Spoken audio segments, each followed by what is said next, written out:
This is Snail Shell's 1/12 action figure, Bunny Girl Rena. She is from a new line called JK, so she is JK-01. What does that mean? I honestly have no idea. But we do have a lot of bunny girls, so I'm keen to see how this one holds up. Bunny Girl Rena is kind of like a schoolgirl who has Ultraman powers and can transform.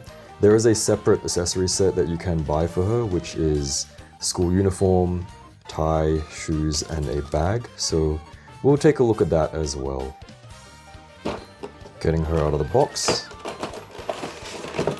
She does have a whole bunch of stuff.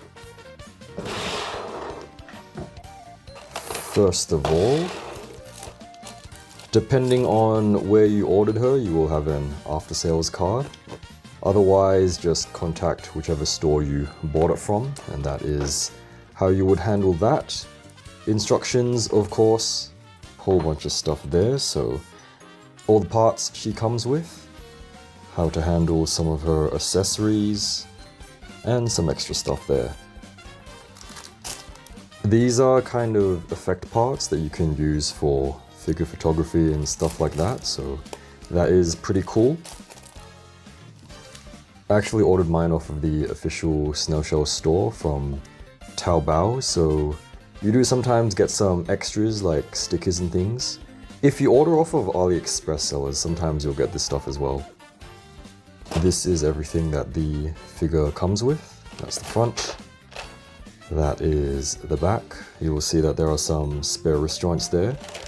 And Snail Shell figures always have a tamper seal, so it is recommended that you record your unboxing just in case anything goes wrong. And there's usually a sticker down there as well. So getting her out of the box.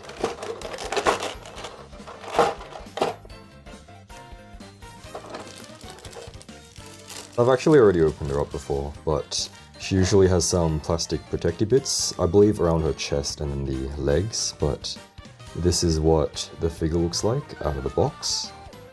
And there is a shrink-resistant peg there, which is very much appreciated. Here's a hopefully better look at her. The front. A little close-up there. And the back. Of course, she does have some accessories to complete the look. They are in a separate tray, which is very much appreciated because sometimes stuff will just fly everywhere if you open the main tray. So some extra hands there. She's got fisty hands, kind of gesture hands there. I don't know what these hands are. Kind of action pose hands and just kind of outstretched karate chopping hands. She's also got a little lipstick thing, which I believe is what allows her to transform in the lore. And then of course she does have two bunny tails. The top one does not have a hole and the bottom one does have a hole. The difference is of course in case you want to use the stand stuff. So there is a stand base of course. There is a stand arm with the peg, so you can either peg that directly into her butt or you can peg it into the bunny tail. There is also a claw in case you want to use that as well. This time underneath the stand, which we don't usually get, we do have some extra stand bits which are for the effect parts. To plug the tail in, just remove this shrink peg and then just plug it right in.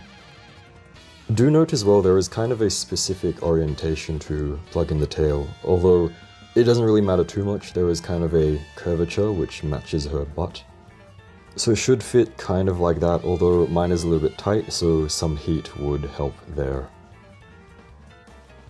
Of course, what's a bunny girl without her bunny ears? And we do have two options, which is very nice to have. We do have a regular pair of just standing up ears, and then we have a pair of kind of droopy ears there. These are attached via magnets, which is, I believe, the way to go with stuff like this. Plop on the bunny ears onto her head, and they should just hold on there. So, holds on quite well. And this is Lena with her bunny ears.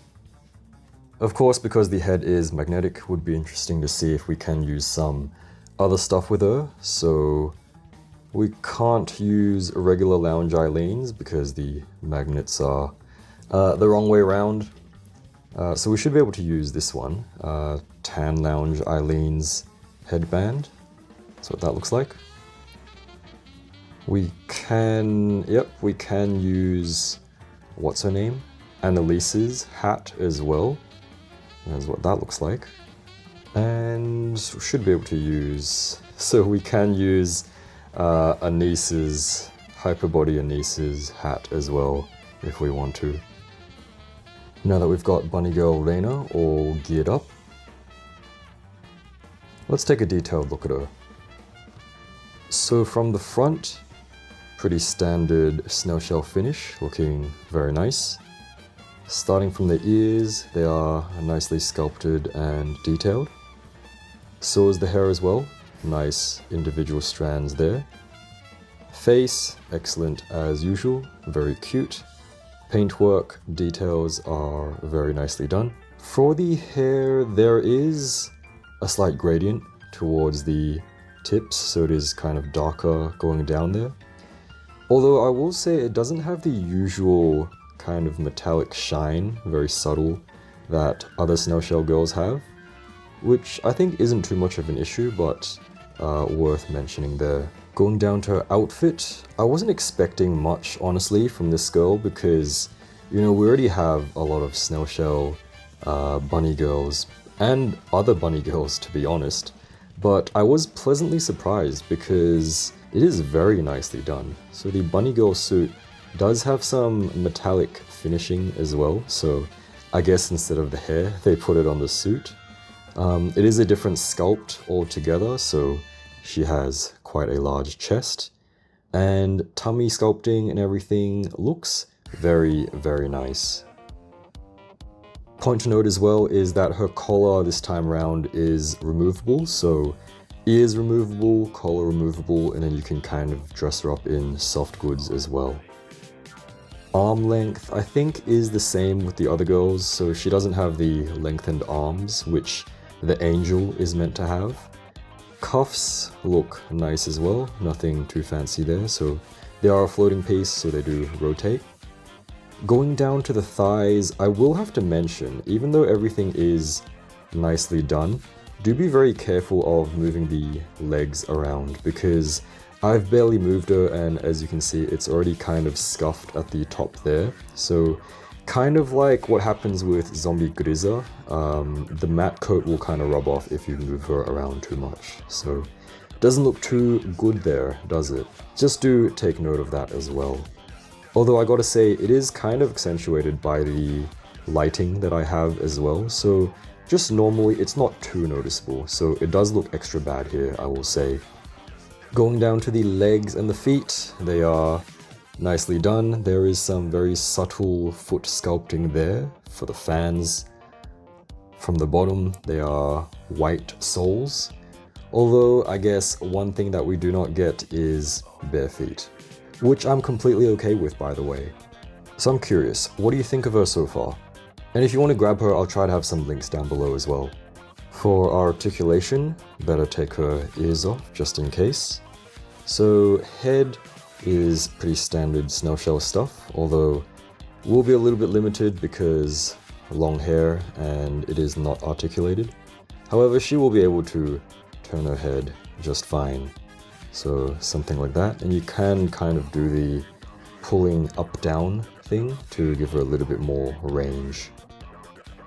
Of course, just be careful of her side hair because it might get caught. Nods, nothing crazy, so about that much. Looking upwards, not too much once again because the hair will get in the way, although it is softer plastic, so you won't really have to worry about it getting damaged. Tilts, she can tilt quite well, so that's good. Arm range, so arms raise very well. They will go all the way up as well, of course. Once again, no butterfly joints because, well, this ain't the new snail shell body. Goes forwards and backwards, about that much. There is bicep rotation, of course. Double jointed elbows, which is good. And then The cuff piece is a floating piece, so it will move around. And then depending on how far you push it down, that kind of dictates how well the wrists move. But otherwise, standard snail shell ball, up, down, rotates. Chest, so tilts that much. Not too crazy because big chest. So going forwards that much, not too bad. Going backwards that much. And then very slight rotates, although I would not suggest pushing it because I'm not sure if it will scuff the bodysuit and I don't really want to do that. Tail can rotate, although as we mentioned earlier, it does kind of have a set position that you're meant to plug it in. Legs will split to the sides just like that, naturally. And let's test the pull down leg, which Snail Shell usually has. So you can hear the pull down leg there, so pull down the leg can kick up all the way. There goes the tail. So it can kick up all the way, which is good, although of course it will be quite gappy from the back. So depending on the angle, might look good, might not look good. So double jointed knees there, which do look good. There is a thigh rotation. Once again, just be very careful of moving the legs around because it will kind of scratch a little bit. So for the full backwards and forwards kick, this leg also pulls down just fine. Just be careful of the L joint in there because it will pop off, and then it's gonna be a hell of a time popping it back in, isn't it? There we go. Okay, so pull down legs and then be very careful of the backwards kick, something like that. Okay, so you will be able to do a front back kick and doesn't look too bad, honestly. So depending on how crazy you get with the kicks, then it will not actually look too bad. Otherwise, we already saw the knees and then going down to the feet, so standard stuff, up, down, rotates, and then you can do some tilts depending on the angle as well. So overall, I will say that the movement and feel of Rena is a little bit better than other Snail Shell girls, although the articulation is the same. So just besides the scuffing there, I don't know if it's just because I got good QC this time, but everything feels really nice and sturdy. We kind of already mentioned it, but she does have 5 pairs of hands total, so a good variety there. For ears, of course, she has 2 pairs, so a regular straight pair, which looks pretty good, and a pair of droopy ears, which is also nicely done and quite a cute detail as well. Kind of gives a bit more emotion to the figure. And if you want, you can kind of do this as well, I guess. Kind of works. Of course, this probably makes more sense. And here is her oversized lipstick thing, which allows her to power up and transform and stuff. For faces, she has 3 total. By default, she has a kind of worried expression. Very nicely done, everything nice and neat. Even the mouth lines, which are, it's very thin, as well as the blush, looking very, very nice. To change faces, of course, just wiggle her face and hair off. Although I gotta say, the first time I tried to take it off, it took quite a while, so just take your time with it. Next, she's got an eyes closed kind of getting hurt, or I don't know, what else. Eyes closed face, which also looks very nice. Her third face is just a regular neutral type face, so it is much appreciated that there are 3 faces, and yeah, I think the variety is good enough. Of course, these faces do have articulated eyes, and that adds to the playability.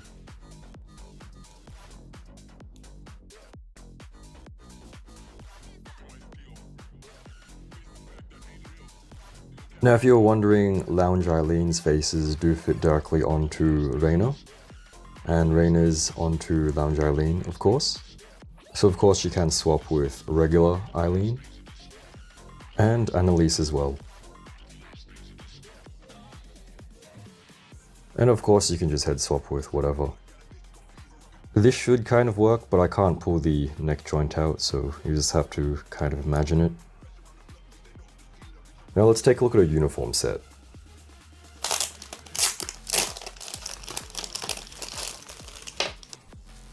So there are 4 separate pieces.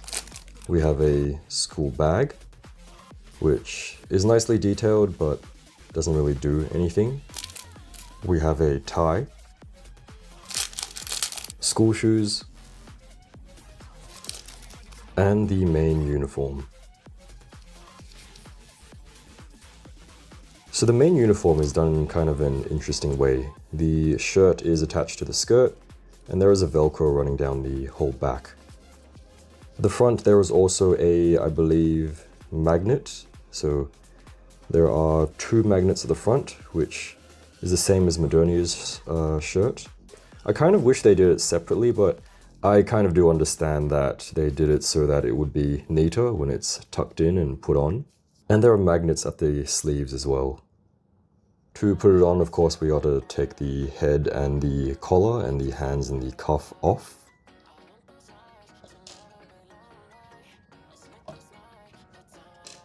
If it's hard to pull off, of course, give it some heat.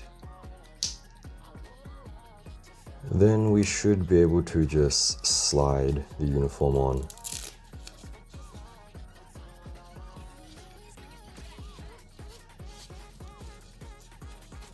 I guess we'll need to take the tail off as well.